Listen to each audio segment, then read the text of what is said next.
ఆరాధిస్తాం. ఎప్పుడు నీ నోట స్తుతి ఆరాధన ఉండాలి, స్తుతి నైవేద్యము అర్పిస్తూనే ఉండాలి. మత్తయి సువార్త ఇందాక మనం చదువుకున్నాం 15:21 ఏమనుంది? సమరయ పట్టణం నుండి ఒక తల్లి వచ్చింది, యేసయ్యని వేడుకుంటుంది, ప్రార్థిస్తుంది, బ్రతిమిలాడుతూ ఉంది, అయ్యా నీవు మాత్రమే స్వస్థపరచే దేవుడవని నేను ఎరుగుదును.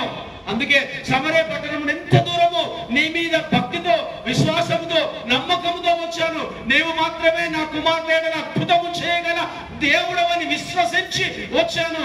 నా మీద, నా బిడ్డ మీద నువ్వు కృప కనికరము చూపించు నాయన అని తల్లి గోజాడుతూ ఉంది, బతిమిలాడుతూ ఉంది. బట్ జవాబు రాలేదు, ఒక ఆన్సర్ కూడా ప్రభువు ఇవ్వలేదు. అయినా ఆమె ప్రార్థించడం, హలో చెప్పండి, నోటులు తెరవండి, అర్థమైతే వాక్యం. ఆయన ప్రార్థించడం ఆపలేదు.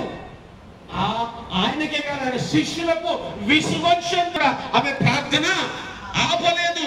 అలాంటి ప్రార్థన నీలో నాలో ఉండగలిగితే అసాధ్యమైన కార్యాలు కూడా ఆయన సుసాధ్యం చేయటకు శక్తిమంతుడై ఉన్నాడు. ఆమేన్, హల్లెలూయా. శిష్యులు ఏమన్నారు? అయ్యా ఇవి ఇబ్బంది పడుతుంది మనల్ని, నేను పంపివేయి ప్రభు అన్నాడు. అయినా సరే నిన్ను వదలను ప్రభు అని మాటి మాటికి అడుగుతూనే ఉంది. ఆ దీన హృదయం కలిగి ఆయన వైపు ఆప్యాయత కోసం, అని రాగము కోసము ఆ దీన హృదయముతో ప్రభువుని దర్శిస్తూనే ఉంది, చూస్తూనే ఉంది. హల్లెలూయా.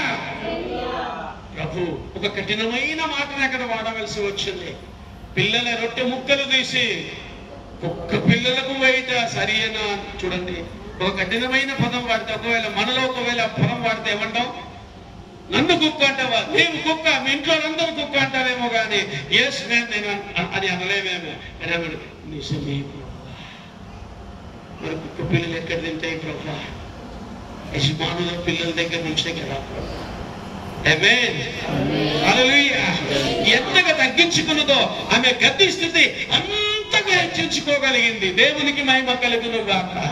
నువ్వు ఇచ్చిన వేయకపోయినా నా స్తుతి, నా నైవేద్యం, నా ప్రార్థన, నా ఆరాధన నీకే ప్రభువా అన్నప్పుడు ఇవ్వను అన్న దేవుడు కూడా ఇచ్చుటకు సమర్థుడైపోతాడు.